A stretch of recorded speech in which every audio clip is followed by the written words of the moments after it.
ये आज हम लोग स्टडी करते हैं मोहम्मद गौरी। आज का टॉपिक मोहम्मद गौरी है।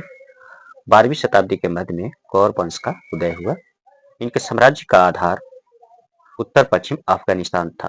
प्रारंभ में गौरी लोग गजनी के अधीन थे, बाद में यह स्वतंत्र हो गए। नेक्स्ट पॉइंट, 1163 ईस्वी में गयासुद्दीन बिन शाम गौर वंश का शासक बना। इसने गजनी पर आक्रमण करके इसे विजित कर लिया और अपने छोटे भाई मोहम्मद गौरी को गजनी दे दिया।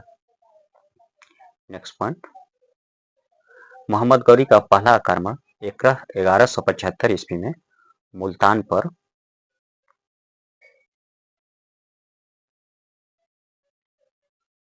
1175 ईस्वी में मुल्तान पर हुआ। यहाँ इसने करमाथियों को पराजित कर अपना अधिकार स्थापित किया। यह इसकी पहली विजय थी। 1178 ईस्वी में मोहम्मद गौरी ने गुजरात पर आक्रमण किया।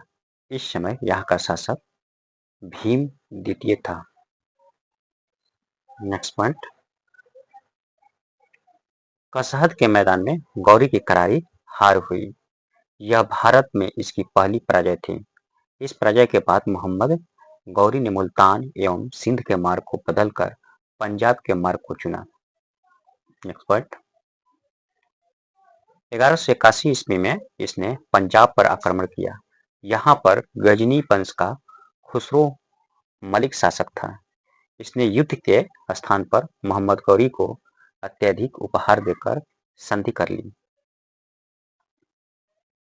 1191 ईस्वी में तराई का प्रथम युद्ध मोहम्मद गौरी और पृथ्वीराज चौहान के बीच हुआ। इस युद्ध में मोहम्मद गौरी पराजित हुआ और गजनी चला गया। नेक्स्ट पॉइंट, 1192 ईस्वी में तराई का द्वितीय युद्ध हुआ।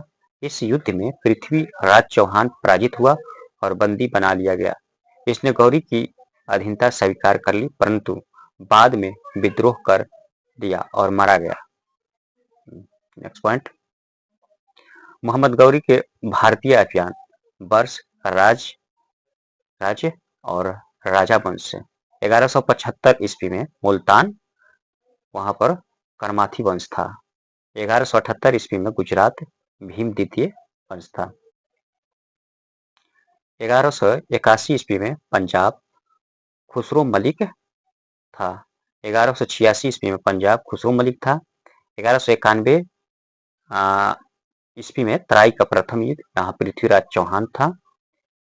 नेक्स्ट पॉइंट, 1192 ईस्वी में तराई का द्वितीय युद्ध पृथ्वीराज चौहान।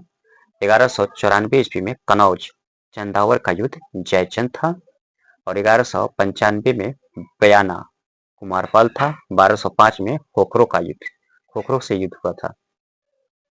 नेक्स्ट पॉइंट, 1194 में गौरी ने कनौज पर आक्रमण किया। इस समय यहाँ का शासक जयचंद था। चंदावर के युद्ध में मोहम्मद बिन गौरी से जयचंद पराजित हुआ और मारा गया। इस युद्ध के बाद कनौज और वाराणसी पर गौरी का अधिकार हो गया। नेक्स्ट पॉइंट, मोहम्मद गौरी के सेनापतियों द्वारा विजित क्षेत्र कुतुबुद्दीन ऐबक 1196 अजमेर विजय, 1197 में बदायूं विजय और 1202 से 3 में बुंदेलखंड विजय। कुतुबुद्दीन ऐबक का ये तीनों विजय है। नेक्स्ट पॉइंट, बख्तियार खिलजी 1197 में बिहार विजय, 1205 में बंगाल विजय। नेक्स्ट पॉइंट, महत्वपूर्ण तथ्य, महमूद गजनवी यामनी वंश से संबंधित तुर्क था। महमूद गजनवी कश्मीर अभियान किया था, लेकिन यह अभियान असफल रहा। नेक्स्ट पॉइंट, अल-बिरूनी बाहरी का वास्तविक नाम अबू रेहान था। अल-बिरूनी का वास्तविक नाम अबू रेहान था। यह ख्वारिज्म का रहने वाला था, लेकिन गजनी में बस गया था। अल-बिरूनी भारत में आकर संस्कृत भाषा का अध्ययन किया। मोहम्मद गौरी शंशवानी वंश का तुर्क था। मोहम्मद गौरी शंशवानी वंश का तुर्क था। इसका वास्तविक नाम शिहाबुद्दीन मोहम्मद गौरी था। नेक्स्ट पॉइंट, मोहम्मद गौरी का साधारण सेनापति बख्तियार खिलजी ने विक्रमशिला बौद्ध विहार, नालंदा बौद्ध विहार एवं सोमपुर बौद्ध विहार को तहस नहस करके सैकड़ों भिक्षुओं को मौत के घाट उतार दिया। मोहम्मद गौरी ने सर्वप्रथम कुतुबुद्दीन ऐबक को फांसी की इक्ता प्रदान किया था। मोहम्मद गौरी ने सर्वप्रथम कुतुबुद्दीन ऐबक को फांसी की इक्ता प्रदान किया था। 1192 ईस्वी के तराई के युद्ध के बाद मोहम्मद गौरी ने कुतुबुद्दीन ऐबक को विजित भारतीय प्रदेशों को प्रतिनिधि शासक नियुक्त किया।